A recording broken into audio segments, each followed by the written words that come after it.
We have Mr. Anand Mahindra, who is going to be joining us this afternoon. It is a great pleasure.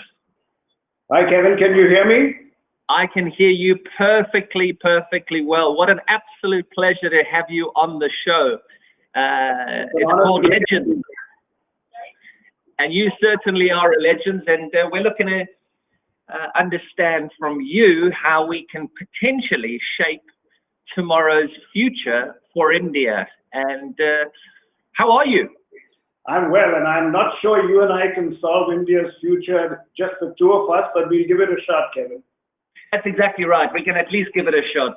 Lots of people have different opinions, so many different opinions, all over social media and all over the mainstream media. So, yes, why don't we try and give it a go? Where are you? Are you in India at the moment?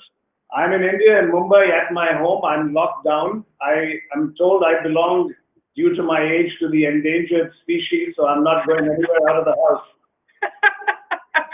Yeah, it's been quite an interesting last six to 8 months.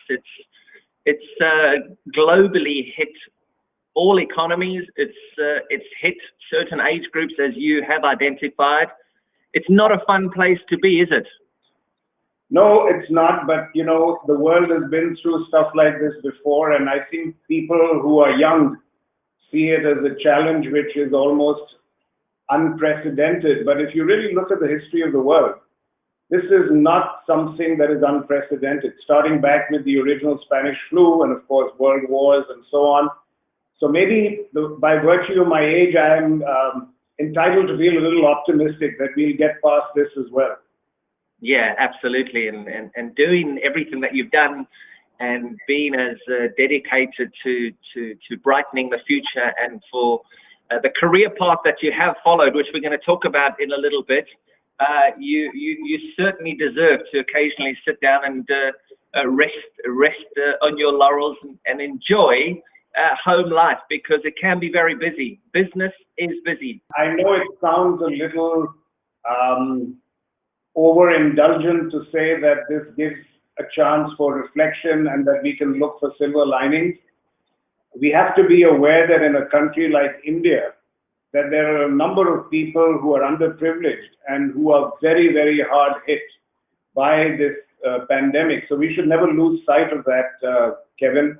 Yeah, absolutely. That's hitting the nail on the head. And I suppose if we want to lead to a little bit more of a positive theme, the Indian Premier League. I'm sitting here in Dubai at the moment because that begins on the weekend. And I know that every single person, not just in India, but around the world, is buzzing with excitement about the Indian Premier League. Have you got a favorite team? Have you got a favorite player?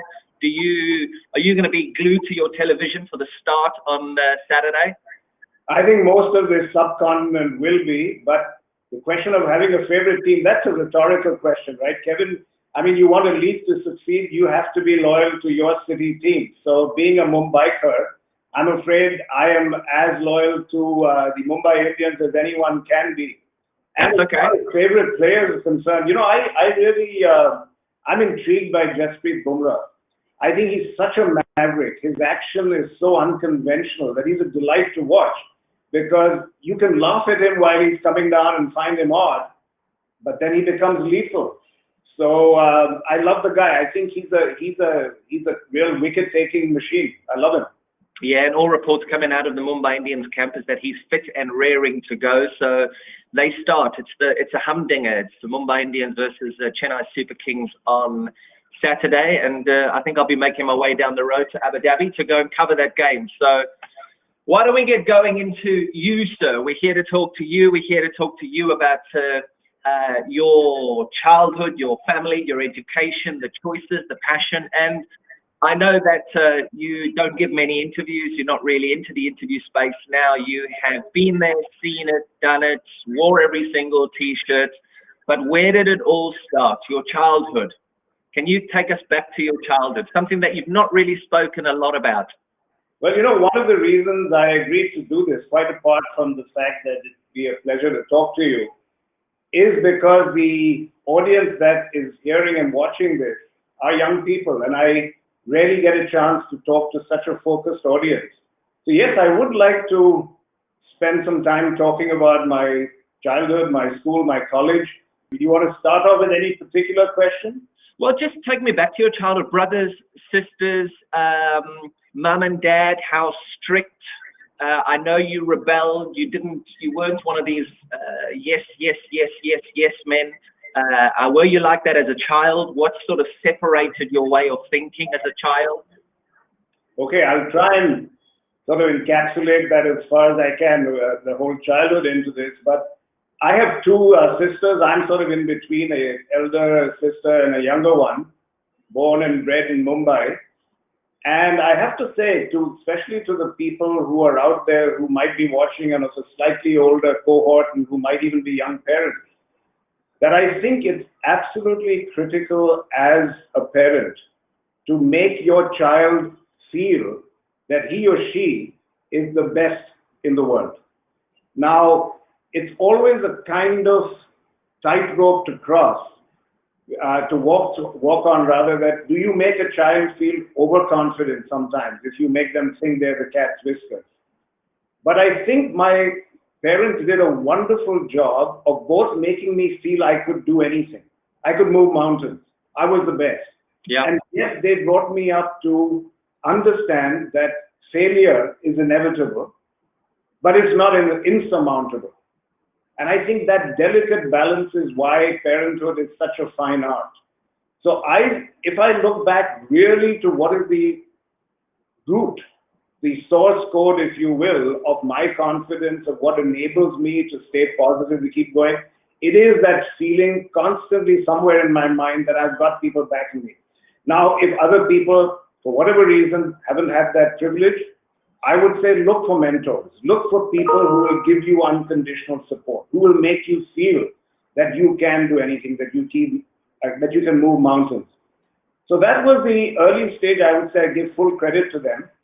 And then, of course, they did something interesting. They felt that, Mumbai being a crowded city, my father was in business, starting a new company in politics. They wanted me to get out of town, get into a more routine kind of place and enjoy sporting outdoor facilities.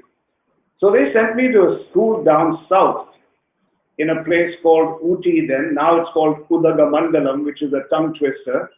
But it was one of those old retreats for the British during the Raj. And there was a school called the Lawrence School, Lovedale, in Ooty, which was started by somebody called Sir Henry Lawrence, who used to be a government agent in those days.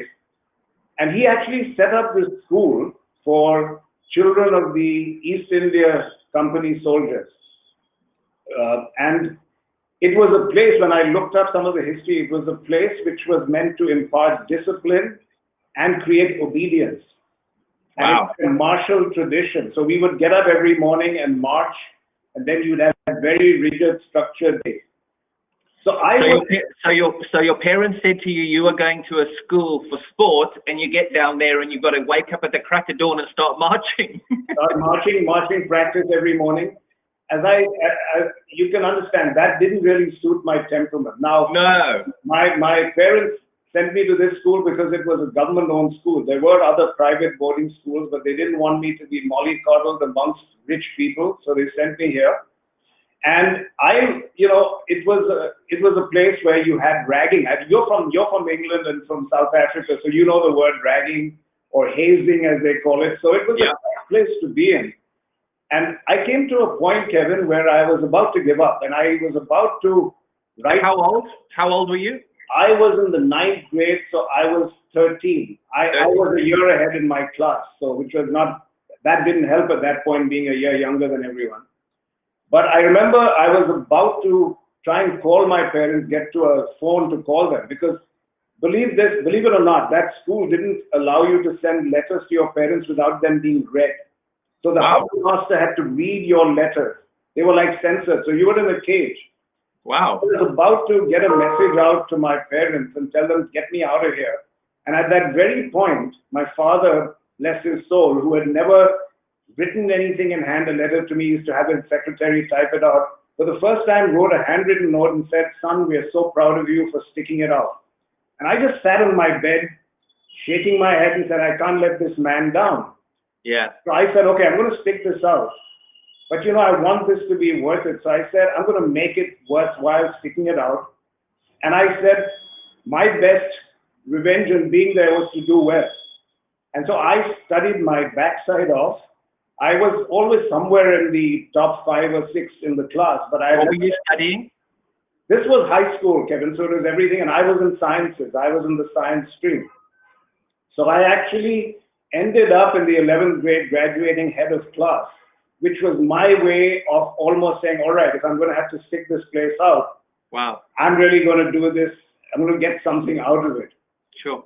And there's another interesting, so one of the lessons I learned, Kevin, was that even when you're in a cage, even when things seem to be constraining you, constraints sometimes lead people to find what freedom means to them, who they are. Find a way. Find a way and to set yourself a goal. Yep. So, you know, when they say you can be innovative by swimming against the tide, yep, you can also swim with the tide, find a channel of your own and pull ahead.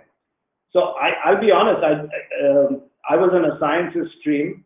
I was by no means the smartest guy in the school, but I found that there was a system there in that whole ISC, it was called the Indian School Certificate. And there was a stream, I mean, it was, the papers were set in England, they were corrected in England, believe it or not, 20 years more than after independence, the exam papers would all go abroad. Wow. But I found that there was a code to the system, that most of the questions that used to come when you looked over old exam papers were from one book, let's say in chemistry. So while all my smarter guys were being eclectic and reading 10 books, I just stuck to that one book. And therefore, I actually was able to crack the system.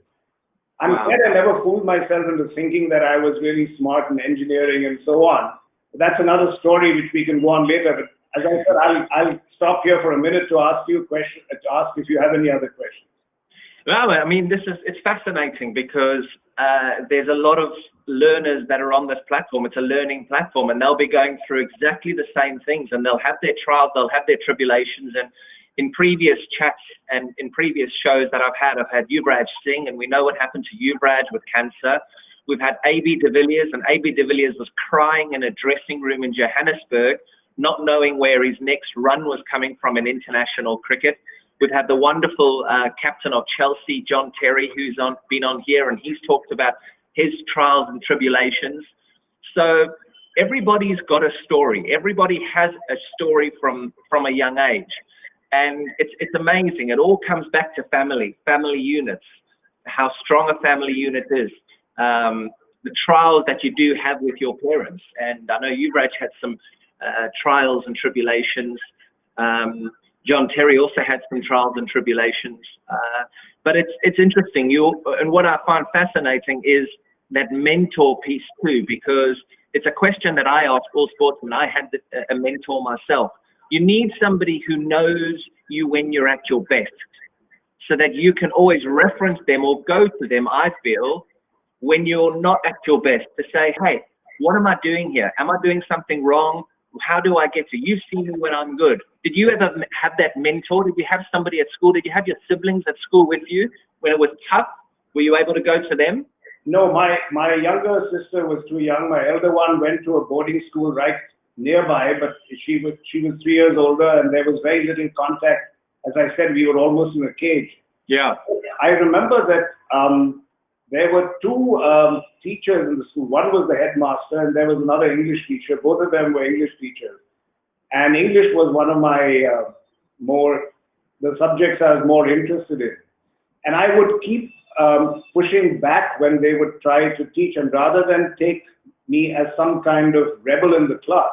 Sure. They enjoyed that. And I must say, going back to 1970, these were people, you know, it was like Tom Brown's school days. They would walk into class wearing their academic gowns. They would cane you if you were out of form. It was really like something out of a silly movie. And yet these two English teachers were the ones who really encouraged me to question, to learn more, and to ask more in my class. So, but you know, there is one thing, since we are talking about This is a new generation that is listening to us, Kevin. Completely. I'll tell you a very interesting story that they will also find interesting. That, as I told you earlier, even though this was 1970, all right, so that's past two decades over independence. As I told you, for the final exam, there would be a safe, an iron safe on the stage. The headmaster would come in, or the teacher would come in wearing his gown, with great gravitas, open the safe, pull out the papers that had been shipped from England, except the Hindi paper, the Indian language paper. Yeah. When we finished our books, the answer books would be collected, stored back in the safe in a very major transfer, and shipped back to England for correction. Now, when I started talking about business, I used to give a talk, and I gave this talk once in Silicon Valley, that let us not underestimate the really pernicious effect of colonialism, which it takes place in the mind. It shackles the mind. What was the message being sent to, let's say, a 15-year-old there? You guys are not even good enough to correct your own papers, let alone set them. Yeah. And we have to, if we want to progress as a nation, get rid of these mental chains. Now, when I gave this talk in Silicon Valley a decade or so ago, it just so happened that there was one of my classmates from school sitting in the audience in California. Wow. And he heard this story. 1 year later, Kevin, he mails me and he says, Anand, you're going to love this. And he gave me a link to an article in England saying that one of the English academic testing authorities called AQA had decided to outsource their correction papers to India. India, because outsourcing has become. So I thought to myself, don't ever give up. The world moves in a full circle. Your time will come. We will have a time when we can really believe in ourselves. And that's the story I wanted to share. A lot of you all who are young out there don't know that whole era of being under a foreign power, being colonized mentally. You've grown up in a very independent, self-confident India. Never underestimate that power, which will lead to you succeeding and innovating.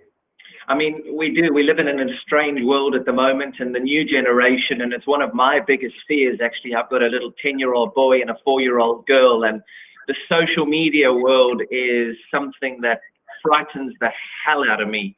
Bringing children up in this world, it's quite different. It really is different. I mean, I'm an 80s baby, so I was brought up in the 80s and early 90s in South Africa. And I mean, none of this stuff, none of these things were around that you can get up to all sorts and see all sorts. So the trials and tribulations back then, were you naughty at school? Did you get a smack or two? I never got caned. Be honest. Come on, be honest. I wish I was. I wish I had some tales of being caned or expelled. But there was, I mean, my misdemeanors were very minor. We once would bunk the camp and so on, but we would always find a good teacher would wink at us and say, I'm not going to let on. So I was a good boy at school, I think. Okay. Okay. We can go offline and you can tell me some other stories another time. But then you went from India, you went from that school there, and you found your way to Harvard. Yes. Well, you know, it's an interesting story, Kevin. How did that happen? As I said, I finished my school graduating head of class, and in India at that time, if you did well in sciences, then automatically they would say the boy has to become an engineer. Because the humanities and the arts were seen as something that people who were not so bright indulged in. It was one of the, again, a little legacy of the British system. So I went to apply for the IITs in India, and they used to have coaching classes, so I went for the coaching classes. And as I told you, I'm glad I had the humility to recognize that just because I graduated head of class doesn't mean I was good in science. I'd been to the system. And I really wasn't that interesting. I was more interested in it. I was more right-brained. So I gave up the IIT. I tried another college for 2 weeks, didn't work. And then I went and joined an architecture college in Mumbai called the Sir J.J. College of Architecture. I was reading Ayn Rand. I'm not sure you're familiar with the writer. She wrote a famous book called The Fountainhead about architects, about their fierce individualism. Right. So I didn't know how to tell my parents that, look, at 15 or 16, how the hell am I going to know what I need to do with my life? I need to experiment. and I didn't want to get locked into a 5-year engineering program. So Yeah. I was struggling to look around what to do. Now I joined this architectural college, and as fate would have it, the college went on strike for 9 months. And strike for a good cause, because we were striking to get accredited by the University of Mumbai. But there I was doing damn all, and I'm wandering around Mumbai with my architectural T-square and a headband and long hair. This is 1971, and doing nothing with posters. Now one day, it was so hot out there while we were walking, I just was looking for a cool place. And I walked into the United States Educational Foundation of India office, which had air conditioning. So I was looking just for a place with air conditioning. And I sat down there and started looking at the options for college in the US.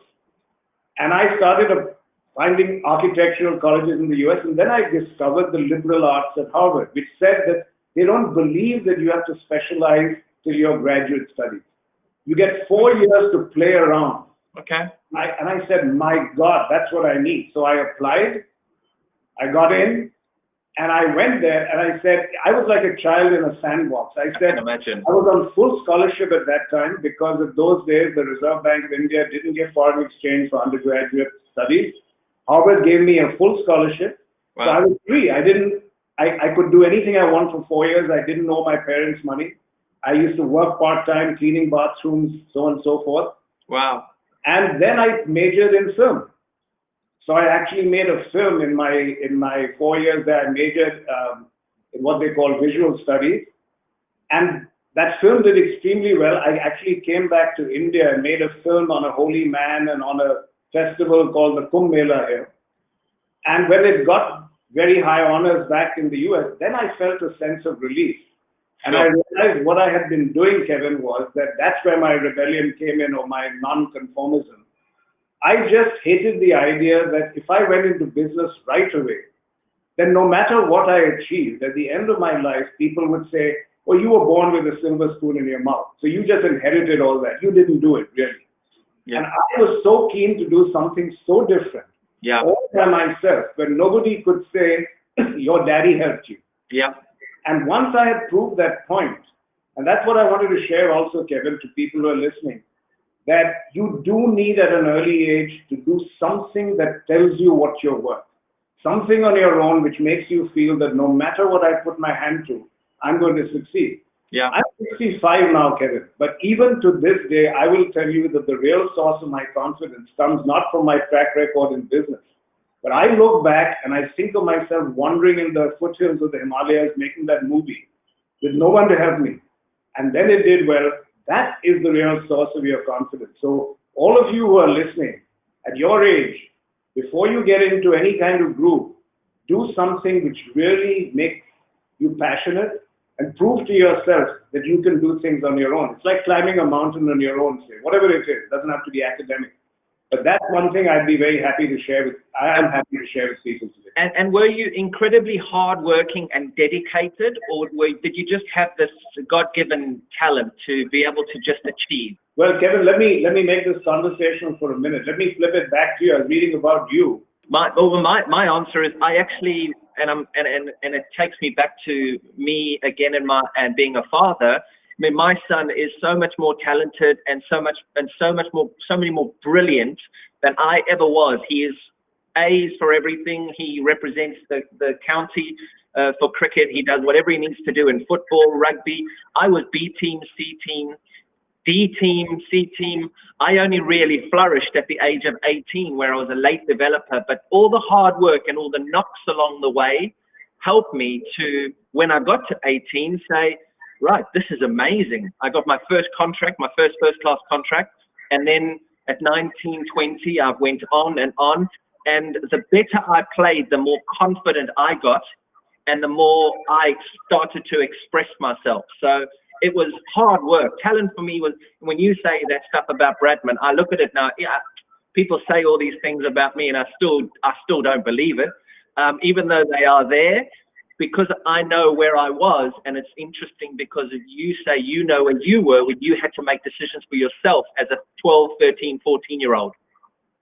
No, so Kevin, you answered the question. Yeah. always about hard work, and you have to really work that hard. And there's something very interesting which you said, which I think is also a secret sauce, if you will, and that is that even today you don't believe that it's you they were talking about. That No. you did that. And I think most people who work hard and who achieve success always have this sense of, I would call it constructive paranoia. I Yeah. can do better. That wasn't that good. Are they really talking about me? Was it me Yeah. who did that? Yeah. That's not something that's dysfunctional. That actually is what makes you go on and succeed. So my answer is identical to yours. Hard work, no substitute for that. I'm actually writing that down right now. Constructive paranoia. That is absolutely outstanding. I think that identifies the exact situation where a lot of people sit who have been successful, look back at their careers, and they think to themselves, was that me? Was that actually me? And it happens a lot with sportsmen, because you can end up being at the MCG or the Wankhede Stadium. I'm lucky enough to play that test match where I got that 186 where they say it's one of the greatest innings by a foreigner on Indian soil. And I look back at that, and every time I get reminded about that, I go, really? And then you see the highlights that come up on social media, and you look at it and you go, wow, I actually could play a little bit. But be that as it may, it must be the same in business. You may look back at decisions that you've made to achieve your success and gone, it could have gone either way. No, absolutely. And to continue the saga, if you will, from college, of course, as I always joke to people that when I finished my filmmaking degree, I was free of the burden of proving to myself that I could succeed on my own. And then I said, hey, it would be nice to go in and help protect and enhance the legacy of my family business. And I was quite interested in doing that. Yeah. So for my sins, I went to business school, so that otherwise if I went into my company with a filmmaking degree, they'd kick me out. I was going to say. So I did that, but I must tell you, business school was not easy. 3 cases a night, 2 years in a row. I've never worked that hard, funnily enough, but that gave me the discipline. There was one more thing that happened at Harvard Business School, which I have to say was equally seminal in shaping my mind. As I told you, I had graduated first in high school, then I did well in college. So I went into business school thinking I was a cat's whisker and so on and so forth, even allowing for the constructive paranoia. And then you go into a classroom with 90 of the smartest people in the world. And very quickly, your ego is reduced to an iota. Yeah. I tell you, one of the best things that can happen to anyone who does well in school or college is to understand very early on you are not the smartest person in the room. If you understand that right up front, what happens is it leads to humility. Humility leads to curiosity, because if you're not humble, you're never going to be curious about other people. The two are interlinked. And curiosity is what leads to learning. And finally, learning is what leads to innovation or doing things differently. So there's a whole wonderful equation almost. But coming back to starting out in business here, I started out at our steel company in 1981, and then I moved to our automotive company 10 years later in 91. And but in both places when I started in 81, 91, there was liberalization in that particular industry. So all of a sudden, a business that had been chugging along in a very monopolistic environment suddenly got exposed to competition overnight in 81.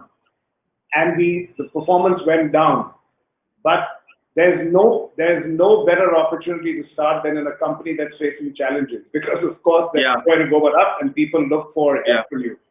But I had to fight entrenched unions in both places because unions were disproportionately powerful in a socialist environment. And when I went in 91 and joined Mahindra and Mahindra Automotive, I remember in the first 6 months, I was sitting out of the factory. I was in charge of labor relations.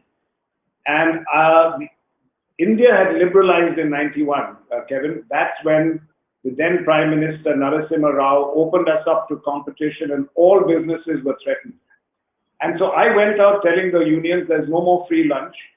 And if you want your bonus for this festival season, you're going to have to give me productivity. And I remember that one day I was sitting in my office and I suddenly heard a blood-curdling noise of people shouting slogans. And they came up, surrounded my office, and if some union leaders actually hadn't protected me, they would have thrown me over and finished me off. I actually told my wife to tell her goodbye. I was on speech for 4 hours, and then when I finally got out, I told them, I'm not going to negotiate at the battle of a gun. You want to throw me off this balcony, you can do it. But they all suddenly acquiesced and said, okay, we'll talk tomorrow. And from then on, in the next 3 years, we achieved 110% productivity gains. And I look back and I said to myself, you know, what the hell was I thinking? I almost got myself killed. Why did I deny them a bonus during Diwali? You know, the Diwali festival is huge. And I realized that that was the key to opening up the productivity and keeping us competitive and alive. But if I had known that you shouldn't do that, I would never have taken the risk. And that's the other lesson I find, is that sometimes ignorance, sometimes youthful ignorance as we call it, not knowing what the pitfalls are and just taking a risk, doing what you think is right, that's the best circumstance if you don't know too much. When you know too much, you've been around too long, you don't do it, which is why at my stage also, I'm very focused on transitioning out and making sure that the next generation comes in, because you do need people who don't march to a tune that has already been played before. You need to start creating new music, and that's what's happening at our company. And we look at the next slide there, fueling change, and you've gone through most of it, rebelling against the set norms, taking risks, purpose-led future.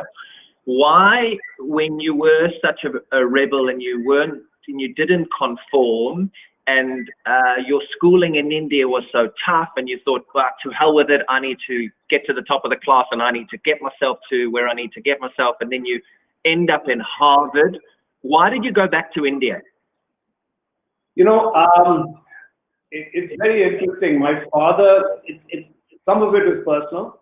My father needed the help in the company, and he was not somebody who used to keep very well in terms of health. Okay. I was very close, as I mentioned, to my parents. They were. I was very fortunate to have very supportive parents. I wanted to give back to him first. Okay. And I wanted to support him. So I came back here, and then, of course, I thought I had a huge optimism, and I obviously still do, and that optimism was borne out, that India was going to be one of the growth engines of the world.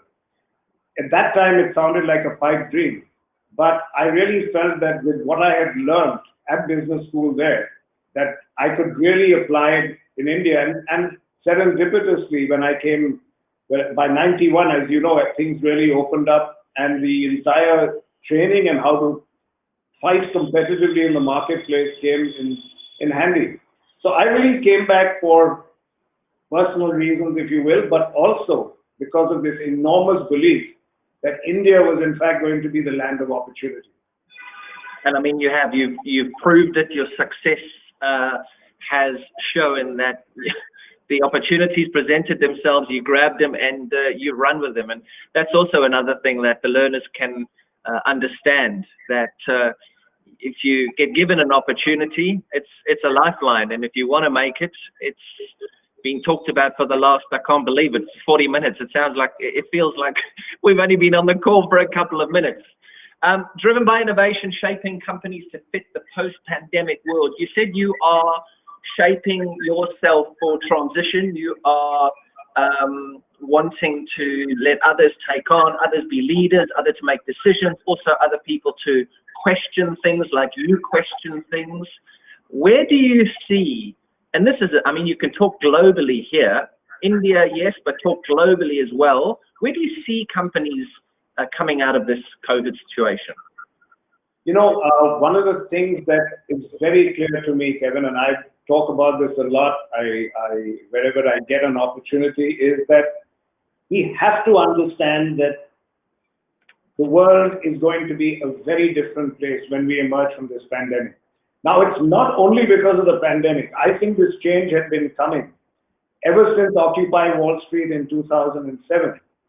But what I see happening is that people from now on, when they buy something, Yeah. they want to buy only what is either really of utility, of value, because people are going to suddenly see that life was fragile.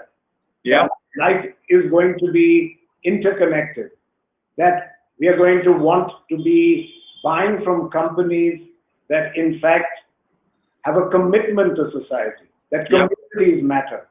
So I think people are going to vote with their wallets and they will buy things that are beautiful. The design is going to be very important. They will buy things that provide their lives with meaning. So if there is a company that has a strong purpose and a philosophy which you can identify with, you would prefer to buy from that company. So companies that impart meaning, that have a core purpose, which is a higher order purpose, I think those companies are going to survive. Now, we fortunately started doing this and recognized this in 2007. And we created the RISE Credo, which is a manifesto that we have and really is about three things. It's about accepting no limits, it's about thinking differently, and it's about driving positive change. Sure. We believe that's where the opportunities are going to come. So I think most companies are going to have to align themselves with community interests. They're going to have to find opportunity there. And my most important point, Kevin, is this is not about corporate social responsibility. It's not about philanthropy and ticking the box. My message to companies is that, look, if you don't start aligning yourself with the community, showing that you have higher purpose, you will not hire the best and the brightest. Because those people want to come to a company where when they wake up in the morning, they want to go to work because they are doing something meaningful. And secondly, your brand is going to suffer and be eroded tremendously because nobody's going to buy from companies that are only after the bottom line and not after the community. Yeah. That to me is not, this is not motherhood and apple pie, as the Americans say. This is not a nice speech. It's about survival. Companies will have to align to community. And I believe a new kind of community capitalism is coming up. In fact, we are coming out with a new campaign we are going to do in our 75th year called Good Business. And we want to go around and ask people around the world in all our communities, what do you mean by good business? Tell us what you mean. How will you view us as a company if we are not doing what you call good business? And whoever's listening here, if there is some way in which I can get your answers, I'd love to reach out to everyone here and say, you tell me, all of you who are listening and watching, what do you think is good business? Tell me, how would you like Mahindra and Mahindra to behave? How would you like our group of companies to behave and undertake what you call good business? That, I think, is the journey every company should be on. Yeah, I mean, to echo that, I was up in Kaziranga National Park and I was up there in February, March, and we had the most beautiful documentary showcasing a global success story, which India is a leader in the world of conservation, on how the rhino is flourishing in your beautiful country. And it's just so amazing to watch people now trying to jump into the world of conservation to align themselves with my brand, and try and associate themselves with doing good. And you are 100% right that it is the way the world has to go now. You cannot. I mean, we are destroying our planet at the moment, almost destroyed it. So yeah, as you couldn't have answered and you could have said it any better. But I'm really conscious of time. We're 45 minutes in here. Mode of recreation. We can keep this pretty short and sweet. Mode of recreation. I used to play a lot of games, but right now swimming is the best form I find, Kevin. Yeah. Unfortunately, during this pandemic, it's hard to get back to the place where I used to go and swim, but I find it's a kind of meditation. The best combination of physical effort and meditation. So swimming. It's low impact, isn't it? There's no injuries. It's not going to hurt our knees, our calves, our ankles, our hips, our backs. Absolutely. What do you love most about social media? I see that you're very active on social media, and I loved your tweet this morning about locking down India, locking down countries. Very, very true. Well, I could go on this topic for half a day, but don't worry, don't panic. I'm not going to do that. It's okay. What I love about it is the opportunity to learn, number one. And you have to get enough followers to be able to get a huge cross-section of learning. I mean, if you look at this, look at the comments coming up and down on the right as we speak. I know. Look at the learning you get when I'm going to be able to look at these comments. Think of how many people you could reach out to which you couldn't earlier. Social media, I remember, just to tell you a quick story, earlier on, I used to tell my team, go to Microsoft, go to somebody, invent a cockpit for business where I can reach out and find out what's happening everywhere. And they would charge, say, $10 million, $5 million. Twitter gives you that for free. Correct. I have people telling me what's going on in my company, in my brand, in my product, where we are going wrong, where we are going right, for free. So there's huge opportunity to learn and to connect. That's what I love about it. Very true. Very, very, very true. Is there a book, movie that left the mark in your life? Is it your film, the one that you did?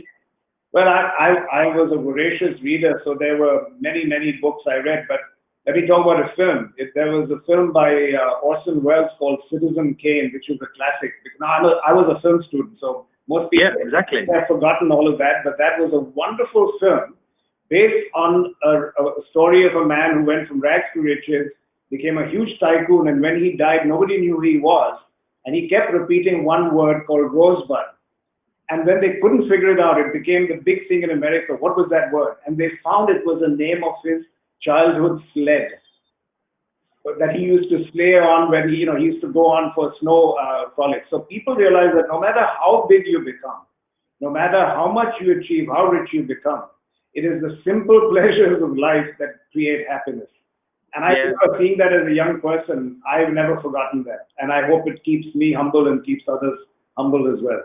And I think we're seeing that at the moment throughout this pandemic, that when we are locked down, the simple pleasures and the simple life is actually all you need. Absolutely. We can be as ostentatious as we want, and we can go and seek whatever we want and try and gain so much from the world. But the simple life, I mean, it keeps you breathing, it keeps you doing the things, and it's a lot less hassle.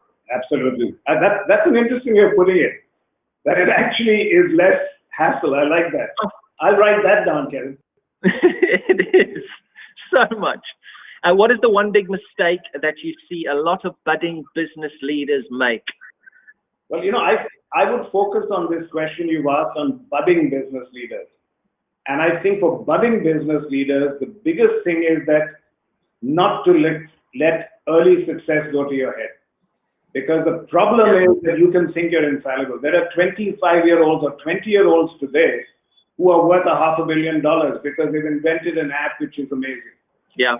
If that leads you to believe that what made you successful in doing that is going to make you successful throughout your life and all your business endeavors, boy, you're going to be proved wrong. So once again, I would just say, don't mistake early success for infallibility.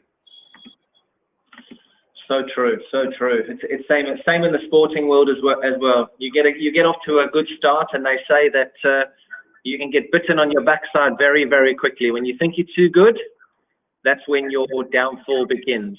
Absolutely right. Questions from the students. I'm a student now, but I want to be an entrepreneur. What is the best time to start, and how can I achieve the financial goals to start my business? The best time to start, Namrata, was yesterday. So don't worry about the best timing. Any time is good. Time doesn't determine your success. The quality of your idea, how hard you work, which Kevin and I were talking about, how brilliantly you execute determines that. And, one could easily say the pandemic is a bad time. Do you know how many new people have made a fortune right now in supplying disinfectants? Or the healthcare business has gone up? Never waste a crisis. Never waste a crisis. So there are a number of new entrepreneurs. Yes, a lot of people have been hurt. Let me not, again, downplay that. But a number of new entrepreneurs who've come up who are seeing new needs of people. And the new needs of people will always emerge. So don't get worried about what time. Just have a good idea, execute well, and any time is a good time. I'll just ask on the back of that, how many times do you get knocked down before you move on, or do you just keep getting up if you believe in something? Well, that's why we have this credo in our group called Rise, Kevin. It's not like you rise first. rise almost presumes that you have been knocked down a couple of times. Yeah. That rise means you know how to get up off your knees and start walking and then running again. So I don't think, again, there's any formula. God bless all of them. I hope they never have to fall. Still, as I said, as long as you don't think you're infallible, I hope you succeed in everything you do. So I'm not one of those believers that look, failure is inevitable, always that you have to fail so fast, but there's a new phrase going around, fail forward, which means, and fail fast. So that if you're going to make mistakes, if you're going to fail, do them early, cut your losses, move on. Fascinating. For me, Nietzsche, how do you manage fitness as well as studies at the same time? How many hours per day would a student spend for sports or workout? It's all about structure. It's all about structure. I believe in structure. I believe in a schedule, and I believe in being productive. So I know I'm in solitary confinement here in Dubai at the moment, waiting to get the all clear to be able to commentate. But I will wake up at a certain time of day, and I will know that at 11 o'clock I've got something, 12 o'clock, 1 o'clock, 2 o'clock, and I'll plan my day. I think if we roll into the world of lazing about, then I don't think that's productive at all. So I would say schedule your day. Make sure that you schedule either morning and afternoon for training. I like to train in the morning. I've already trained this morning. I'll do an hour to 2 hours of training, get that out the way, and then I'm fresh and ready to go. Mr. Anand Mahindra, what is your definition of success? While chasing success, we often lose our real self. How can this be avoided? Arun, you actually answered your own question. You don't need it. Yeah. Success is preserving your real self. And I can tell you that with authority from the point I reached in my career and my age, that I don't care how many billions I'm worth. I don't care how large my company is. If I have lost myself, I am not successful. So, Arun, you answered your own question. Congratulations. Brilliant. For me, how can I make time? My friend, can you give me a few tips on time management? It leads back to the previous question. Make your own time, schedule your own day. And it's very important that you do make time for yourself, make time for your friends, but more importantly, as Anand just alluded to there, know you, understand you. If you understand you, you'll get by. And I think this is the final one. What is the scope of entrepreneurship and startups in India? Infinite scope. Look, you know that we are a country that despite our success over the last couple of decades, we have a long way to go. We have a huge population. Per capita income is low. There is a lot of deprivation, a lot of people who are underprivileged. Serving those people, going back to what Kevin and I were talking about a purpose-driven company, a purpose-led company, the biggest opportunities, I guarantee you, will be at what C.K. Prahlad used to say is the bottom of the pyramid. When you serve people in such large numbers in improving the quality of their lives, at the very bottom of people's needs, the opportunity is going to be vast, and you'll have the satisfaction of having not only made money, but having improved the quality of people's lives. So the scope is infinite. Fascinating. It doesn't matter where you are, what you become. It's about understanding where you came from. And I think that will do. Anand, thank you so much.